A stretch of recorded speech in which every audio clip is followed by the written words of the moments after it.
fanno ingresso in aula le loro maestà, il re Carlo III e la regina Camilla del Regno Unito di Gran Bretagna e Irlanda del Nord, accompagnati dal Presidente della Camera dei Deputati Lorenzo Fontana e dal Presidente del Senato della Repubblica Ignazio La Russa.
Maestà, il re e la regina del Regno Unito di Gran Bretagna e Irlanda del Nord, signor Presidente del Senato, signori ministri, ambasciatori, colleghi parlamentari, autorità tutte e gentili ospiti.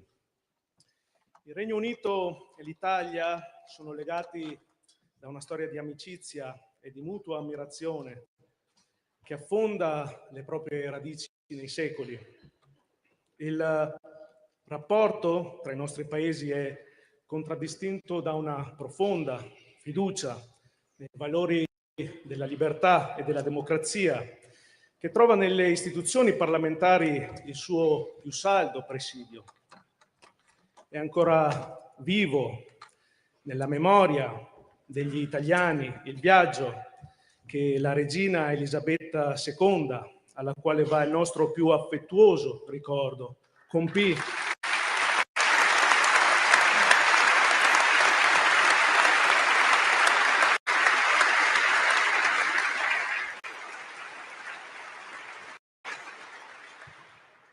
qui a Roma nel 2000, in occasione del Giubileo inaugurato da San Giovanni Paolo II. Oggi, nell'anno del nuovo Giubileo, il Parlamento italiano è lieto di accogliere Sua Maestà Carlo III, primo re britannico a prendere la parola nella nostra aula. Mi è inoltre particolarmente gradito salutare, a nome di tutti i colleghi parlamentari, anche Sua Maestà la Regina Consorte Camilla, proprio nella giornata in cui le loro maestà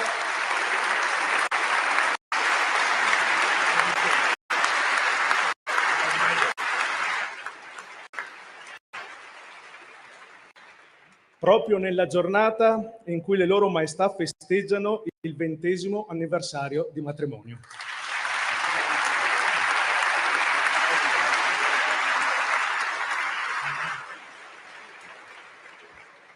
La visita odierna segna un'ulteriore tappa nel cammino dei nostri paesi che si sviluppa nel segno giubilare della speranza. Questa stessa speranza tende infatti un filo invisibile che da Roma oltrepassa la Manica, legando le nostre nazioni. All'origine di quei valori vi è la Magna Carta del 1215, una pietra miliare del costituzionalismo europeo nella difesa delle libertà individuali e nella prevenzione di ogni forma di abuso da parte del potere. Animati dal desiderio di un rinnovamento civile, Italia e Regno Unito hanno affrontato insieme un percorso comune di crescita e di progresso. Le storie dei nostri paesi si sono incrociate nei diversi ambiti del sapere umano. Tra i nostri più grandi letterati e filosofi è sempre esistito un dialogo fecondo, un intreccio di idee e fermenti che ha trovato espressione nelle università fin dal Medioevo, nelle suggestioni utopiche del pensiero di Tommaso Campanella, di San Tommaso Moro, nella tensione religiosa e spirituale che ha ispirato Il Paradiso di Dante Alighieri e Quello perduto di John Milton, e ancora nella drammaturgia di William Shakespeare, che proprio nella mia Verona ha ambientato una delle sue opere più celebri, Romeo e Giulietta. La scienza moderna ha avuto i suoi due padri nobili in Galilei e Newton, la cui rivoluzione ha segnato uno spartiacque nella nostra concezione del mondo e dell'universo. Queste relazioni così strette e profonde si sono mantenute fino ai nostri giorni, estendendosi in ogni campo del vivere comune. Italia e Regno Unito si trovano a operare in una dimensione internazionale, ma è necessario che cooperino anche per preservare la loro identità e civiltà. Mi preme ricordare a questo proposito l'appello che nel 2009 Sua Maestà Carlo III, allora principe di Galles, pronunciò nella Sala della Lupa di Palazzo Montecitorio. È ai nostri figli e ai nostri nipoti che dobbiamo guardare se vogliamo compiere le scelte giuste per il futuro dell'umanità. In una situazione complessa come quella che stiamo vivendo dall'Ucraina al Medio Oriente è dunque necessario avere una visione condivisa del mondo, rivolta alla sicurezza collettiva, alla libertà nei commerci e alla ricerca della pace. Più di 500.000 di italiani vive, lavora e studia nel Regno Unito. La prosperità delle nostre relazioni commerciali è testimoniata dai numeri dell'interscambio, che nel 2024 ha superato i 35 miliardi di euro. I nostri paesi sono uniti nell'Alleanza Atlantica e in quella sede garantiscono la stabilità e la pace in diversi quadranti internazionali. Inoltre cooperiamo nell'ambito del G7, valorizzando anche la dimensione parlamentare. A riguardo ho avuto il piacere di collaborare con lo Speaker della Camera dei Comuni e di consolidare con lui un'autentica amicizia. Protagonisti della storia, non possiamo permetterci di rimanere spettatori del nostro futuro. In un mondo caratterizzato da tensioni internazionali, da sfide nuove e impegnative, da problemi che aggravandosi hanno preoccupanti conseguenze sul destino di noi tutti, siamo chiamati a una collaborazione sempre più stretta, leale e costruttiva con chi condivide i nostri valori. Ricordo con sincera commozione il beato Carlo Acutis, che sarà canonizzato il prossimo 27 aprile.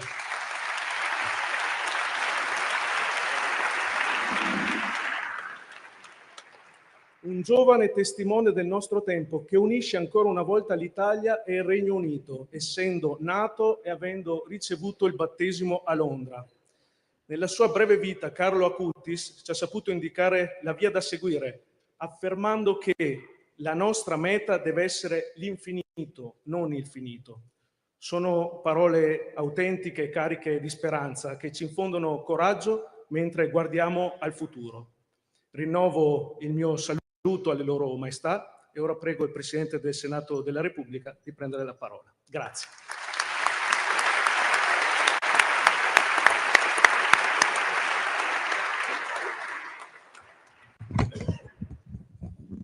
La ringrazio. Maestà Carlo III, Maestà Regina Camilla, è davvero per me un grande onore portare il saluto del Senato della Repubblica Italiana a questa cerimonia che considero sia veramente simbolica per il profondo legame esistente tra Italia e Regno Unito. Cercherò di non ripetere molti degli argomenti che molto bene ha espresso il presidente Fontana, ma sicuramente è necessario e voluto riprendere la sottolineatura del sentimento di amicizia tra le nostre nazioni e tra i nostri popoli, che è radicato nella storia in un flusso continuo di sintonie culturali, di integrazioni sociali, di scambi economici che hanno caratterizzato il nostro rapporto con il Regno Unito. Basti pensare ai tanti letterati e artisti, non citerò di nuovo i tanti che tu hai citato, che hanno amato l'Italia e da essi sono stati ispirati. Mi riferisco a Byron, a Keats, a Dickens, solo per citarne alcuni, così come i grandi italiani, ad esempio i padri della patria, Mazzini, che fece una scuola popolare e visse per lungo tempo in Inghilterra, o Garibaldi stesso, perché pochi sanno, esco dal seminato per un attimo, che addirittura una squadra di calcio inglese che ha vinto delle Champions, il Nottingham Forest, ha tuttora la maglia rossa e nell'atto costitutivo si dice Rosso Garibaldi, in onore a Garibaldi. O anche ricordiamo Guglielmo Marconi, anche lui ha trovato, come gli altri, un fondamentale punto di riferimento nella terra e nella cultura del Regno Unito. In un mondo complesso e in continua evoluzione come quello attuale, in cui elemento di tensioni, di conflitto, di disgregazione degli assetti tradizionali emergono ogni giorno, è molto importante valorizzare la saldezza del nostro rapporto speciale, del rapporto speciale tra i nostri popoli, tra le nostre nazioni. Rafforzare la nostra cooperazione bilaterale a tutti i livelli, governativo, parlamentare, economico, caro Presidente Fontana, Vostra Maestà, vuol dire anche affrontare al meglio le difficoltà e insieme tramutare in opportunità momenti di crisi, e di crisi in questa fase storica ce ne sono parecchie. Sono molteplici difatti le sfide che abbiamo di fronte, a partire dall'impegno comune per la stabilità e la sicurezza internazionale, che ha visto in passato e vede anche oggi anche le forze armate italiane del Regno Unito impiegati congiuntamente in molti delicati teatri operativi. Penso anche alle sfide rappresentate dalla sicurezza ambientale, dalla gestione delle migrazioni e dalla governance delle dinamiche economiche e commerciali, ambiti in cui sono convinto sia molto importante la collaborazione tra Italia e Regno Unito. La relazione bilaterale si deve fondare anche sulla valorizzazione del capitale umano, ma anche di quello immateriale. Occorre in particolare continuare a promuovere gli scambi tra le società civili, favorire la mobilità dei giovani e degli studenti, ampliare gli accordi universitari, scientifici e culturali tra i nostri popoli, tra i nostri paesi, una reciprocità che può essere senz'altro agevolata, lo hai ricordato, caro Presidente Fontana, dagli oltre 500.000 italiani che vivono nel Regno Unito, una comunità ampia, dinamica e bene integrata nel tessuto socio-economico d'oltremanica. Vorrei infine sottolineare l'alto valore simbolico della prestigiosa presenza delle loro maestà in quest'Aula, davanti al Parlamento riunito. Non è capitato molte volte, quasi ma è la prima volta che capita per il re, per le maestà d'oltremanica. Ascoltare qui per la prima volta nella storia istituzionale italiana il sovrano costituzionale del Regno Unito rappresenta, come dicevo, non solo un omaggio alla patria che ha fatto nascere il parlamentarismo moderno, ma anche un invito a riaffermare la centralità delle assemblee legislative nei sistemi democratici. Grazie per la vostra presenza e benvenuti in Italia. Grazie ancora.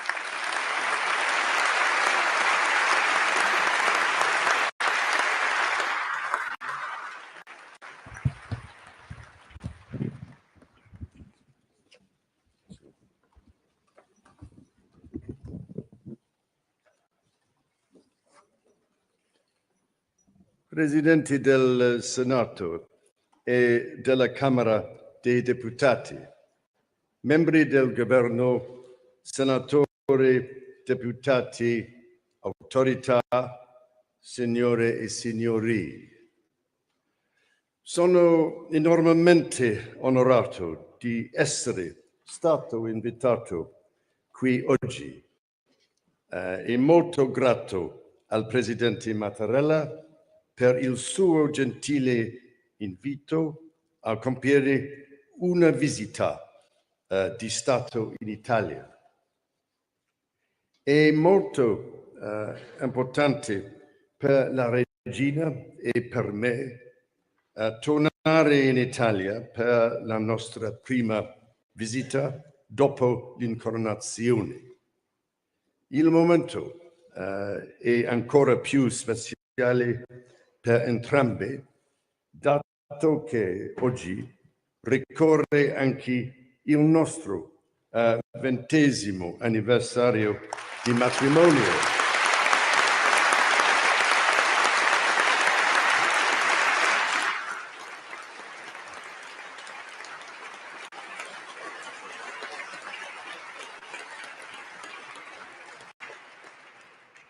E peraltro spero di non stare rovinando la lingua di Dante.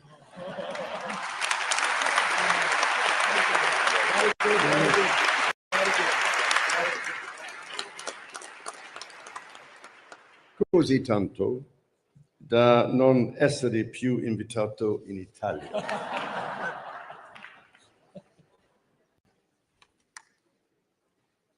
Above all, it is a signal honor to have been asked to speak to you all this afternoon.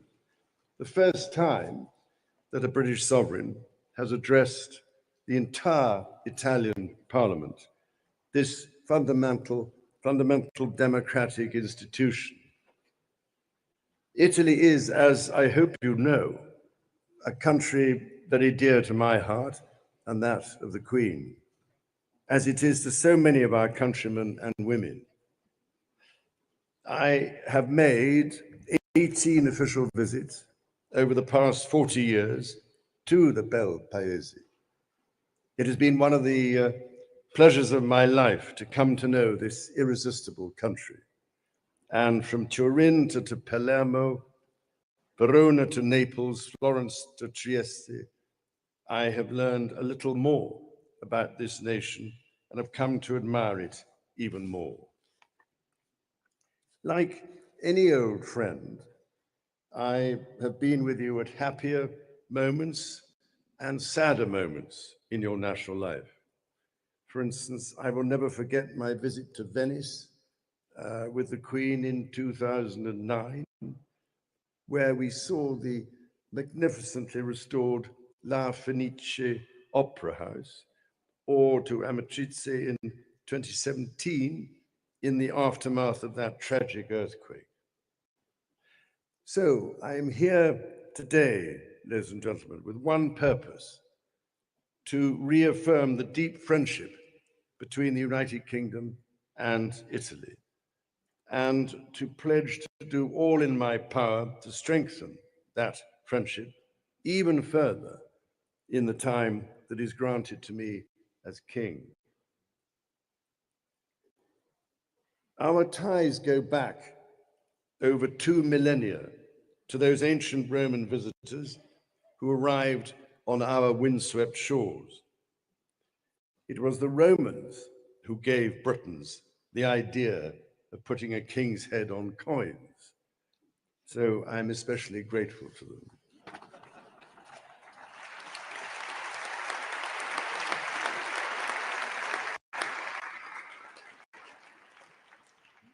My own coronation in Westminster Abbey took place on the famous Cosmati pavement laid by British and Italian craftsmen in 1268, a shared foundation indeed. And another foundation in which Britain is proud to have played its part is the support our country lent to the unification of Italy. As Garibaldi landed near Marsala in Sicily in May 1860, 2 Royal Navy warships stood watch. Garibaldi was, as you know, hugely admired in Britain. When he visited in 1864 to thank the British people for their support, Garibaldi mania gripped the entire country. Some 500,000 people came to greet him in London. There was even a biscuit named after Garibaldi, the ultimate mark of British esteem. Many of the heroes of Italy's unification, including Cavour and Mazzini, spent time in the United Kingdom. Through the centuries, ever since, Italian merchants docked in Southampton in the 14th century, and moneylenders from northern Italy settled in the appropriately named Lombard Street in London. Our peoples have traded with each other, inspired each other, learnt from each other. From the wonders of the Renaissance to the Industrial Revolution, to scientific pioneers such as Guglielmo Marconi, who refined his genius in the UK before transforming the world. Nearly a third of Shakespeare's plays were set here in Italy, just as Italian artists have drawn inspiration from the Bard. And we have benefited hugely from your influence over what we wear, what we drink, and what we eat. I can only hope you will forgive us for occasionally corrupting your wonderful cuisine. We do so, I promise you, with the greatest possible affection. So we are 2 peoples and 2 nations whose stories are deeply intertwined, including, of course, with that of our European continent. We are both, after all, European countries. Yesterday, I laid a wreath at the tomb of the unknown soldier. Inscribed on its marble are words recalling the British forces who fought alongside Italian forces in the First World War. In a few weeks' time, we will mark the 80th anniversary of the end of the Second World War in Europe. We will remember the terrible price of war and of the precious gift of peace. At Anzio and Monte Cassino last year, and in Sicily the year before, we have remembered the British and Allied servicemen who gave their lives in the liberation of this country 80 years before.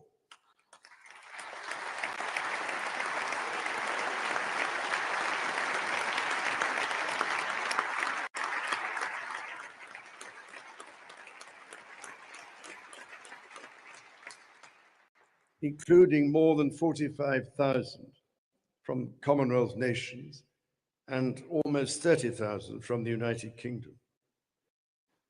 My grandfather, King George VI, visited British and Allied troops in July and August 1944, staying at an HQ near Arezzo. Tomorrow, in Ravenna, as King of the United Kingdom and of Canada, I will have the great honor of commemorating the 80th anniversary of the liberation of that province, together with President Mattarella, in which British and Canadian forces played a key role. And as head of the Commonwealth, it will be my signal privilege to recall the indispensable role played by many troops from the Commonwealth as well as other allied nations. And we remember too the terrible suffering of the Italian civilian population, as well as the heroism of the resistance, including Paola Del Din,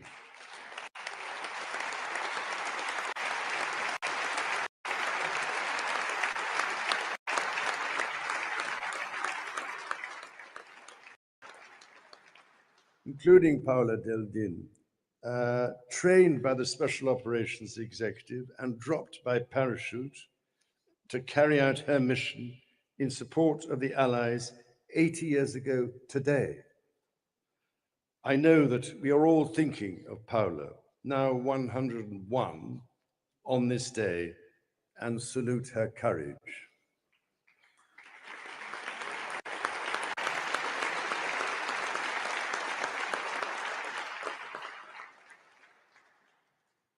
Permettetemi anche di esprimere la nostra profonda gratitudine alle molte centinaia di coraggiosi civili italiani che hanno dato rifugio ai soldati britannici e alleati, rischiando così la propria vita.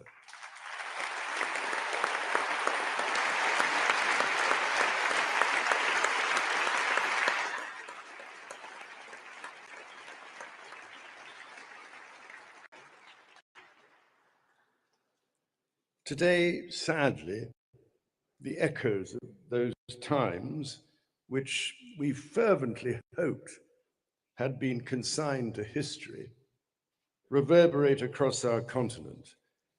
Our younger generations can now see in the news every day on their smartphones and tablets that peace is never to be taken for granted. Britain and Italy stand today united in defense of the democratic values we share. Our countries have both stood by Ukraine in her hour of need and welcomed many thousands of Ukrainians requiring shelter. Our armed forces stand side by side in NATO.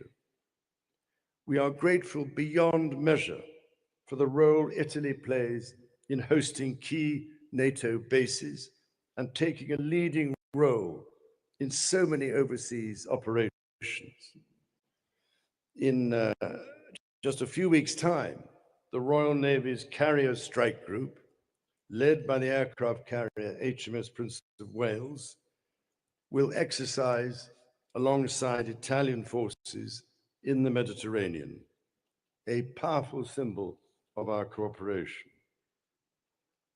So too is our project to build our next generation fighter aircraft together through the Global Combat Air Programme alongside Japan. It will generate thousands of jobs in our countries and speaks volumes about the trust we place in each other. We work closely together in the G7, as we did during your G7 presidency last year, whose ministerial meetings set a new record for energy and activism. Just as we stand together in defense of our values, so too we stand together in defense of our planet. From the droughts in Sicily to the floods in Somerset, both our countries are already seeing the ever more damaging effects of climate change. The last time I spoke in this Parliament building was to a special meeting devoted to climate change. I can hardly believe it is 16 years ago now. So I hope you will forgive me for saying that the warnings I offered then about the urgency of the climate challenge are depressingly being borne out by events. Extreme storms, normally seen once in a generation, now characterize every year. Countless precious plant and animal species face extinction in our lifetimes. So much is at stake. Italy's own natural heritage is blessed with extraordinary riches. Indeed, Italy remains home to the highest number of animal species in Europe. Perhaps Rome's greatest poet, Virgil, understood profoundly the respect that was due to nature. He was, it might be said, the father of sustainable farming, a cause I have supported my whole life. In his Georgics, he spoke about respecting the natural cycles of the land, the importance of pollination by bees, soil conservation, and even the value of composting and organic matter. For example, this from a well-known Italian translation of Book 1. Perché non ti spiaccia saturare I terreni aridi con grasso letame, così anche mutando a coltura. I campi riposano e frattanto, sebbene inarata, la terra ti darà il suo frutto.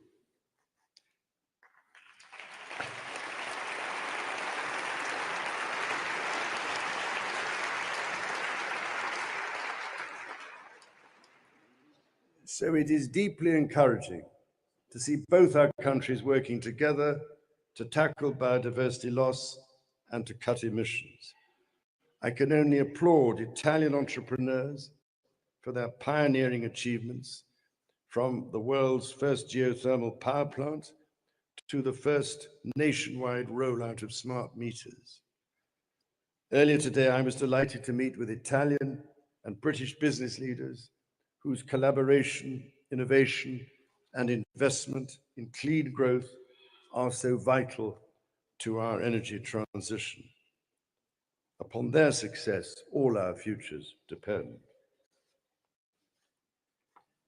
Ladies and gentlemen, al centro di tutto ciò che ho descritto, che un denominatore comune, un filo conduttore, la nostra risorsa più grande, I nostri cittadini.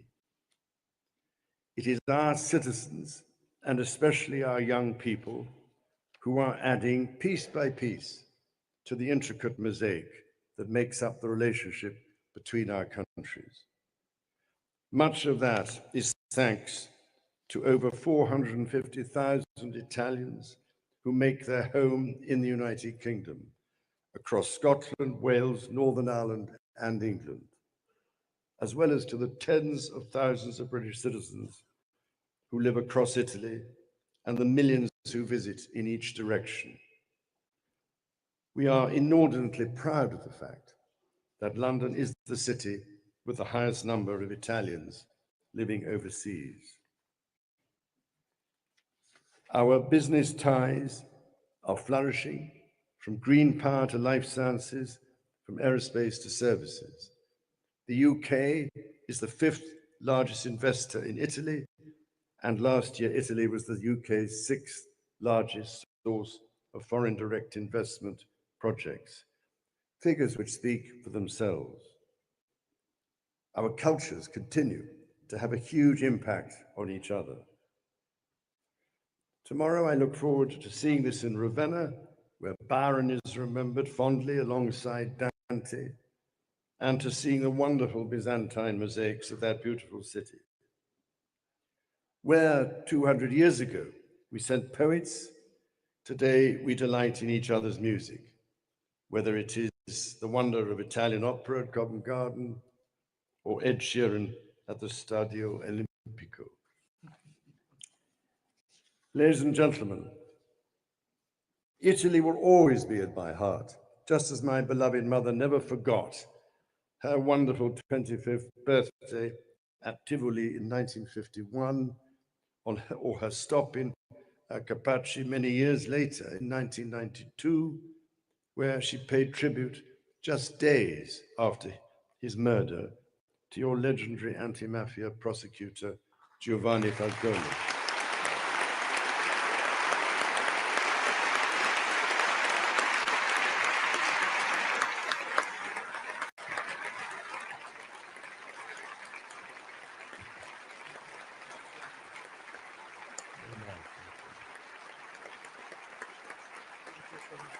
Must have been a remarkable man, I'll tell you.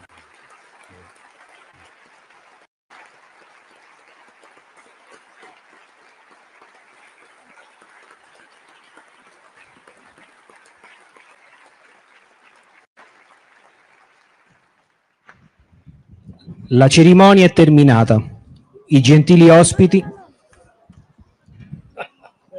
finished. It's a joke.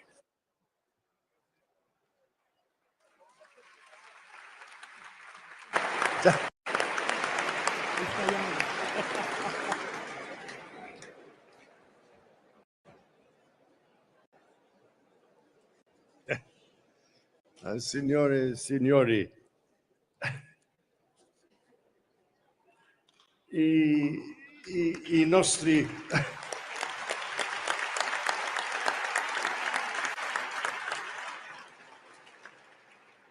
i nostri due paesi si trovano alle estremità del continente europeo.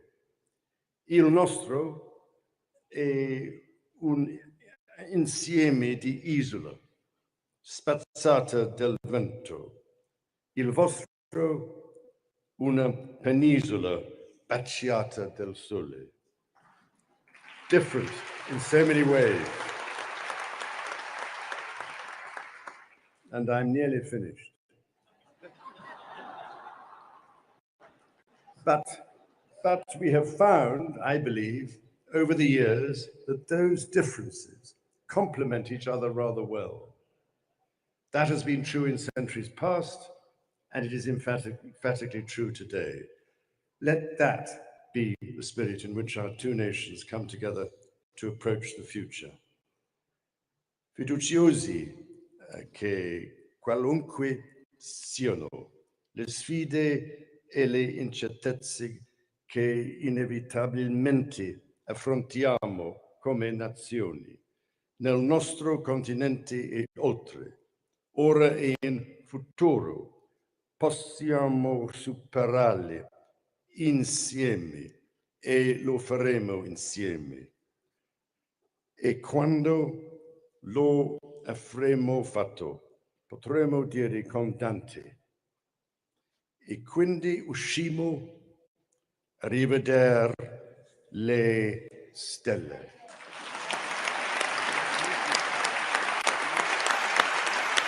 Grazie.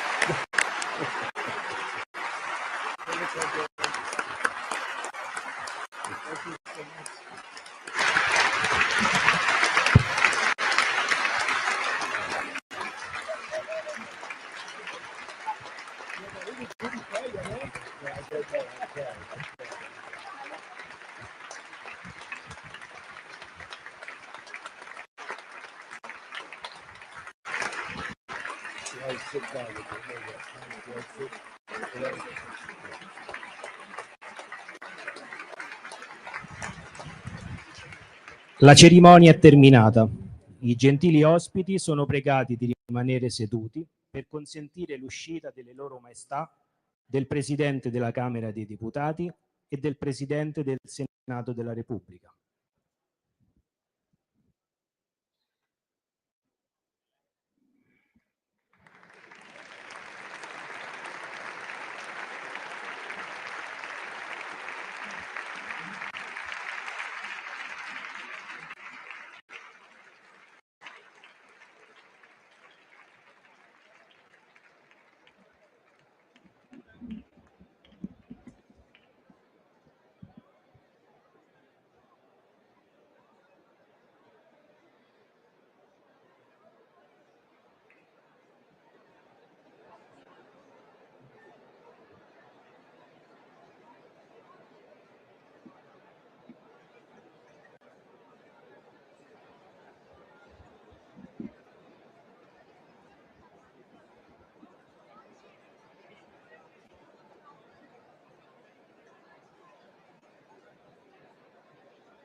Amen.